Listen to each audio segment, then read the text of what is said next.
আল্লাহর এক বিস্ময়কর সৃষ্টি। বাইরে থেকে দেখলে মনে হয় এটি একটি নিরেট পাথর। এটি পানি নিরোধক, শক্ত এবং আপাত দৃষ্টিতে সম্পূর্ণভাবে সিল করা একটি বাক্স।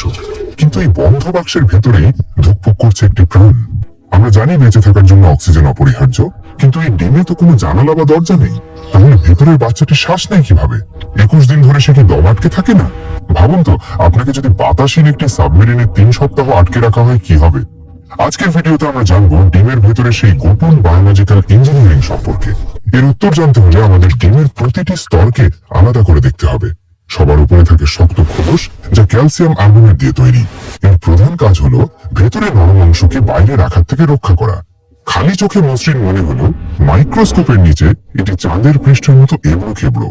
এবং এখানেই লুকিয়ে আছে প্রকৃতির আসল রহস্য, হাজার হাজার ক্ষুদ্র ছিদ্র বা পোর্স। একটি সাধারণ মুরগির ডিমে প্রায় 7,000 থেকে 17,000 পর্যন্ত এরকম সূক্ষ্ম ছিদ্র থাকে। এই ছিদ্রগুলো এতই ছোট যে মানুষের চুলের চেয়েও কয়েক গুণ সরু। এই ছিদ্রগুলোই হলো বাইরের জগৎ এবং ভেতরের প্রাণের মধ্যকার একমাত্র সেতু। মজার ব্যাপার হলো এই ছিদ্রগুলো এমন ভাবে তৈরি যে ধুলাবালি বা ক্ষতিকর ব্যাকটেরিয়া সহজে ঢুকতে পারে না, কিন্তু অক্সিজেনের কণাগুলো খুব সহজেই এর ভেতর দিয়ে যাতায়াত করতে পারে।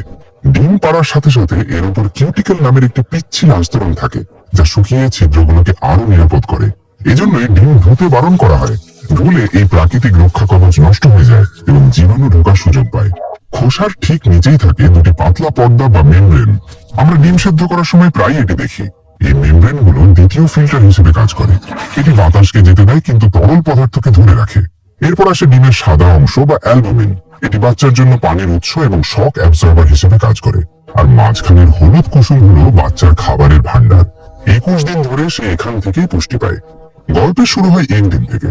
কুসুমের ওপর ছোট্ট একটি বিন্দু, যাকে বলা হয় ব্লাস্টোডিস্ক। তৃতীয় দিনের মধ্যে এর থেকে রক্তনলী বা শিরা বের হতে শুরু করে।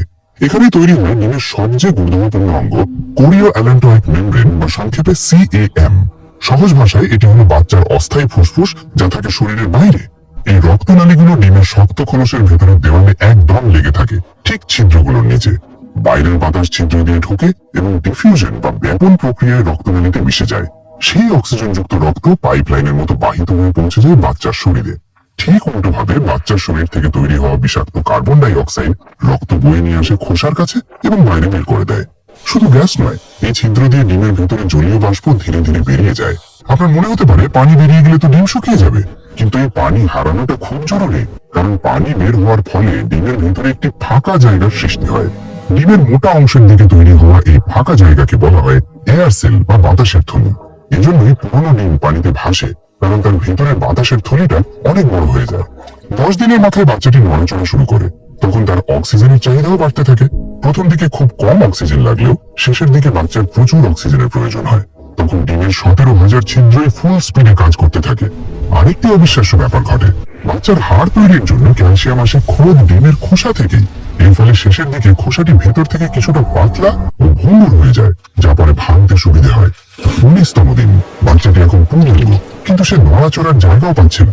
এখন তাকে মায়ের রক্তের উপর নির্ভরতা ছেড়ে নিজের ফুসফুস চালু করতে হবে। ডিম ভাঙার আগে সে ইন্টারনাল পাইপিং করে, অর্থাৎ ঠোঁট দিয়ে ভেতরের বাতাসের থলিটি ফুটো করে দেয়।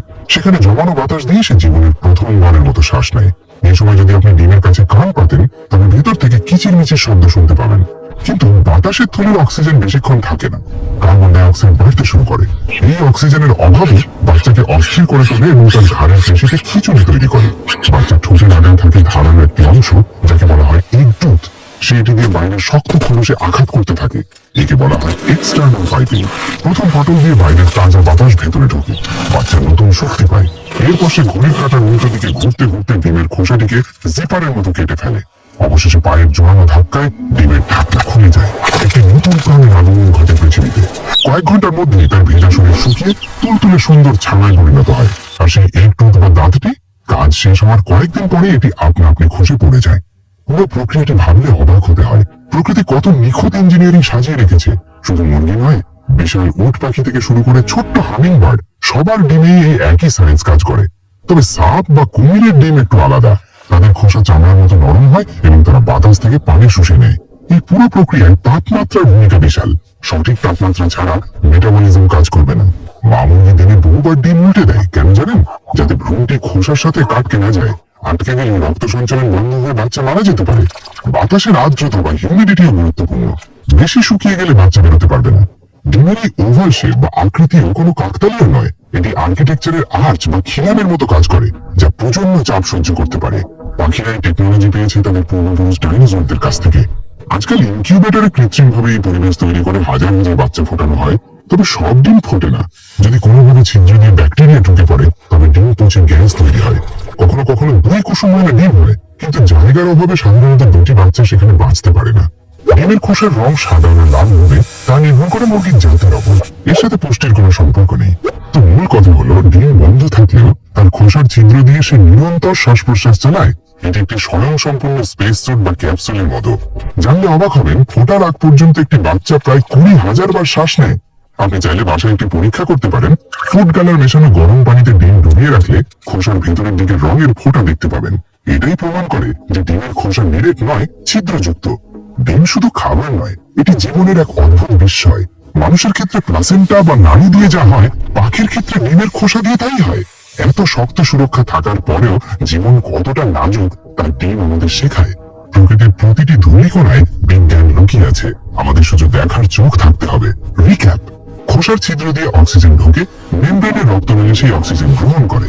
পানি শুকিয়ে ভেতরে বাতাসের এমার্জেন্সি ট্যাঙ্ক তৈরি হয়, সেই বাতাস ব্যবহার করেই বাচ্চা ডিম থেকে বের হয়। আপনারা কি আগে জানতেন ডিমের খোসায় 17,000 ছিদ্র থাকে? কমেন্টে জানান। পরবর্তী ভিডিওতে আপনারা মাকড়সার জালের রহস্য জানতে চান নাকি পিঁপড়ের শক্তি সম্পর্কে?